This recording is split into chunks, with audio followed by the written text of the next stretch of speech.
हमारे जीवन में 5 आध्यात्मिक शत्रु कौन से हैं? इस संसार में मनुष्य को दुख देने वाले 3 प्रकार के शत्रु होते हैं। सबसे पहला शत्रु होता है आधिदैविक, जैसे बहुत अधिक बारिश का होना, किसी तूफान का आ जाना, किसी भयंकर भूकंप का आ जाना।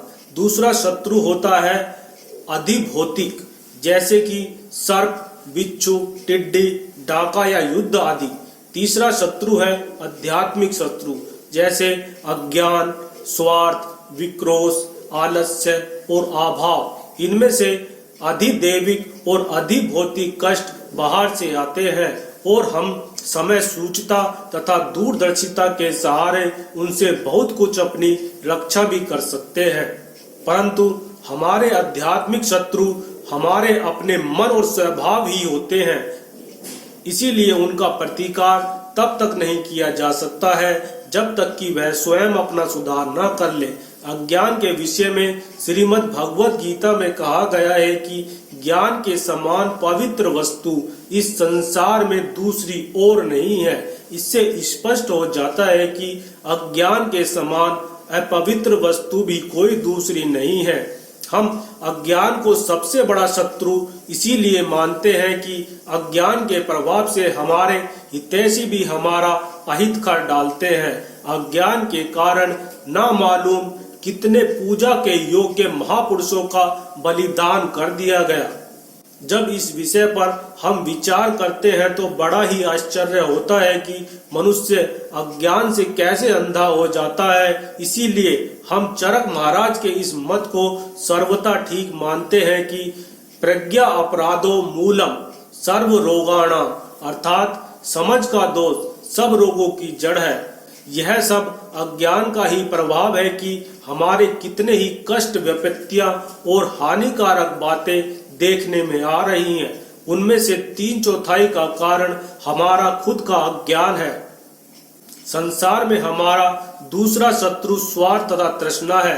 वैसे तो कुछ महात्माओं को छोड़कर प्रत्येक मनुष्य में स्वार्थ और प्रेम का सम्मिश्रण होना अनिवार्य है, पर कितने ही लोगों में यह स्वार्थ असाधारण मात्रा में पाया जाता है और वह समाज के लिए बड़ा ही घातक सिद्ध होता है। इस संबंध में राजा भर्तृहरि जी ने बड़े सुंदर ढंग से लिखा है कि इस संसार में 4 प्रकार के मनुष्य होते हैं। एक वे महात्मा जो अपने स्वार्थ का त्याग करके दूसरों के हित करते हैं। दूसरे वे सामान्य लोग, यदि उनके स्वार्थ को कोई हानि नहीं पहुंचती तथा यथाशक्ति परोपकार भी करते हैं। तीसरे वे राक्षस स्वभाव के व्यक्ति होते हैं जो अपने स्वार्थ के लिए दूसरों के स्वार्थ का नाश कर देते हैं। चौथे प्रकार के वे लोग होते हैं जो बिना कारण, बिना किसी प्रकार के अपने लाभ के लिए दूसरों को हानि करने में तत्पर रहते हैं। भर्तृहरि जी ने कहा है, ऐसे लोगों को किस नाम से पुकारा जाए यह समझ में भी नहीं आता है। इस स्वार्थ का अनुचित भाव मनुष्य को राक्षस जैसा बना देता है, जैसा कि आजकल हमें अपने आसपास नजर आने लगा है। यही काम लोभ, मोह और अभिमान के रूप में प्रकट हो जाता है।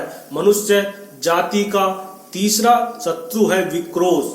यह वह दुर्गुण है जिसके कारण वे मनुष्य उत्पन्न होते हैं, जिन्हें भर्तृहरि जी ने 4थी श्रेणी में रखा है। कुछ मनुष्यों में दूसरों के स्वभाव में आनंद लेने की स्वाभाविक दुष्वृत्ति होती है।